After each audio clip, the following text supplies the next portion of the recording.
In this video, all of the Daihatsu action. Daihatsu?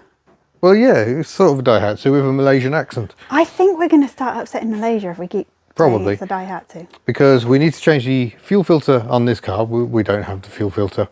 But it needs to happen because she's just, you get to about 3 phases and 700 revs and she's you like, get a judder, yeah, and some power losses. So we think that's probably what's going on there. We're hoping. And the Perodua needs a service. As you should have seen in a previous video, has passed the MOT, has been doing us very proud. But what have we just discovered? I'm going to borrow this for Shemi? No, that belongs to this car. Not that. Not that. Well, let me swap the camera. Oh. As you can see, I've been sat on the floor doing a little bit of research because everything says that this should be an EJDE engine. Yeah, everything you look at online. Which means no variable valve timing, which would make sense with how she performs. But it says EJVE on the plate. Which is? Yeah, it is the variable valve timing, which I think is this sort of gubbins here. And we have got that sort of gubbins going on here, the electrical connector there and this thing here. So maybe it is actually the VE engine and all the online stuff is wrong. Well, Daihatsu people, let us know. Yeah, I mean, the automatic, I've mentioned, I think, is quite rare in the Kenari. Most of them are... No, the manual's rare. Let's do it again. The manual is quite rare in the Kenari. Nobody's kind of dated when it went to. It started in 2000 and it's only the GX, I think even it's the GX and the GX Deluxe variants that have the manual. Everything else is automatic. And obviously this is a manual, 5-speed manual, but it's saying it's got an EJV engine, but it shouldn't have it. It should have an EJDE. Yeah, we are somewhat confused. Also, we've gone to change the oil today, and if you look down here, let's see if I can get you to focus. You can see the Perodua symbol. Yeah, just about. Let's get you in. It's one of two things. It's either a Perodua branded oil filter. It's not been changed, or somebody was very diligent and got original parts. Yeah, that is possible, but I'm more inclined towards the latter because we've got that clatter. When you start the engine, it's a bit slow to build up oil pressure. I mean, it's only like a couple of seconds, and the top end really does clatter. So I think let's change the oil, and hopefully that'll improve. Leave that. I don't think it'll even fit. It will fit. No, that's bigger. No, 100% that's going to fit. Look. Cheap, nasty, worn out, like the rest of the car. No, leave it alone. Perfection. I'm stealing it. Yeah. But yeah, let's get the oil drain in. First of all, I think, already hit a problem. This tells you it's been a while. That is stuck. So I'm going to have to use... So you've found out quite a lot about the history of this car, haven't you? Yeah, an awful lot. We're going to call this car Desmond. And the reason we're going to call it Desmond is that was the second owner of this car. And guess what? The second owner of this car was the grandfather of a chap called Adam, who got in touch with me many years ago because his uncle owned the Perodua Nippa. So I've managed to own 2 Peroduas that have been owned by the same family, which is frankly bizarre. So interesting question. Where did it live? Desmond lived for most of its life down in Kent. So it was close to the dealership. Yeah. So it could be diligent. It was sold by that dealership. Obviously, we went back and visited the dealership 3 times in total. So it was the original owner bought the car new in 2004, and then in 2007 must have gone in to buy a new one after 3 years, at which point Desmond bought the car. And he was quite elderly and quite unwell by the time, and he bought this mostly because it felt easier to drive than his Vauxhall Vectra. And he owned the car until he passed away in 2011. The family sold the car back to the dealer in 2012, so it was sold again. And it turned out it was sold to the friend of the widower of Desmond. So she was getting driven around in the car again, which must have been a bit weird. And then we're a little unsure what happened next. Previous owner to me found it in a scrapyard because it needed a wheel bearing. That was all it needed, and they couldn't get one. Don't listen, Shemi. Yeah, so he managed to work out it cross references to a Yaris, and so he fitted a wheel bearing, did 10,000 miles in it. Happy days. But yeah, there are some things we need to do, and oil changes are very minimal, and then we'll get all the other service parts because I bet the oil filter, air filter rather, is probably a mess. And as we were discovering with Shemi, a fuel filter is probably not a bad idea. Unfortunately, I think it's near the tank. Irritating.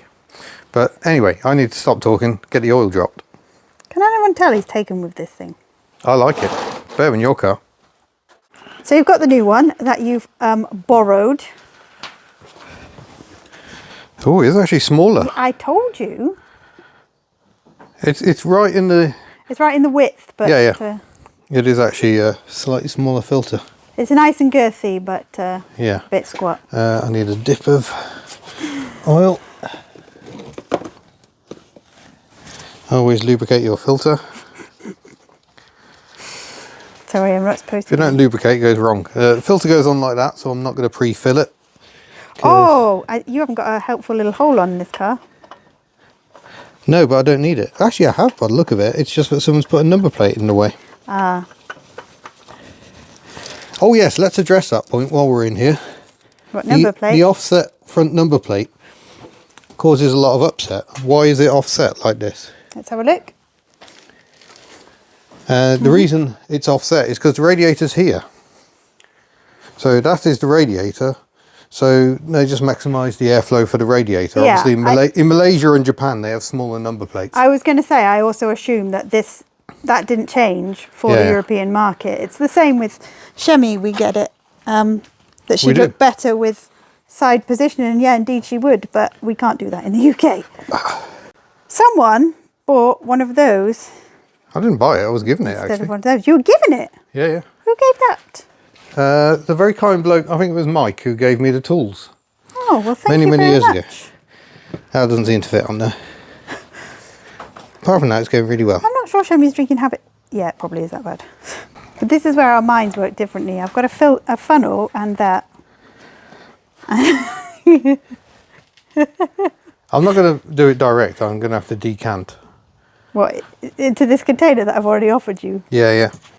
But it'd be easier to do it with this than pouring it into that, I think. True. How much oil have we got in there? Oh, we haven't got very much. Oh, well, you got a little marker on the side. Yeah, that's because your car drinks all the bloody oil. No, she's been really good recently, actually. Why don't Could you use use a a filter? funnel, You but give it's me more heart fun attack. just to guess. There we go. I have a funnel just there. The concentration. How many litres are still in here? That looks like bloody water. Litre and a half. And if it's anything like Chemi, it's probably going to be 2.5. Yep. I think so. Pull the dipstick out. Grab a bit of blue wipe. It's gone mildly HubNut. Some could say that it's a very expensive clean of the system, but what do we do? I've just done something I've never ever done before, which is forgot to put the sump plug back in. So Thankfully the catch can is still under here. But I can't reach to get that in with the catch can in the way. do you want me to? There it is.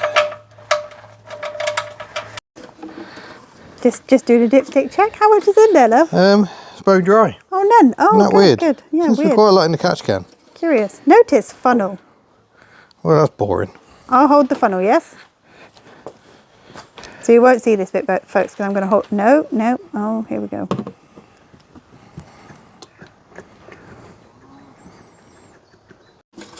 How are we looking? We are right on the marker. So Oh, superb. give her a quick run, get the oil circulating, fill the oil filter, and then we'll check level again. Before we go, a little bit of detective work. What have you discovered? Well, I think I'm right in that when you talk about... So on there, it's got engine EJVE, but then it's got the type. And as you can see, it's a different code. So Shemi's an L251 Daihatsu. She's right-hand drive, etc., etc. And then you've got an E for EJDE and an F for EJVE. Okay. And this is a Malaysian car, but it does have a similar code across the bottom here. So you can see here, type, blah, blah, blah, blah, blah. Yeah, E. So I think that's just a typo. Ah. That would make sense, because I'm pretty sure this is a DE There's engine. nothing I can find that mentions this would be an EJVE No. engine. And the look of it is very much like the DE Yeah. we've seen before in Miss Daisy. Yeah, so I think There we that go. is a typo. I think the type code matches, but I think that is a typo. Excellent. Right, we should order other filters. Well, we need to order filters variously, because we still need a few filters for Shem. So I think In both cases, oops, sorry, that's your bottle. In both cases, I have a horrible feeling the fuel filter is up the back. Pain in the ass. Yay! What fun! If we start the engine now, nice and quiet into life, none of the top end chatter. So we'll see how the next cold start goes. She had a squeal, didn't she? Yeah, yeah. And that seems to have gone. She sounds exactly like Shemmy now. Yeah. Oh, that's not our camper, by the way. Have fun working out what that is. Yeah. Okay, there we go. I think that's been a good little session. There we go. The Kenari is a bit happier. We've still got work to do here. We've still got work to do here. But we're moving along. Need to order lots of filters. But yeah. If you would like a very stylish Hello Happy t-shirt, and we do have them in pink. To commemorate the fact that this car has now replaced this car. Hasn't. If you see the video where I'm driving it, it hasn't. Okay. But yeah, thank you for watching, and we'll see you soon. Bye. Well, the car's been sitting for 2 days, so the question is it now happier starting? Yeah, a little bit, I'd say.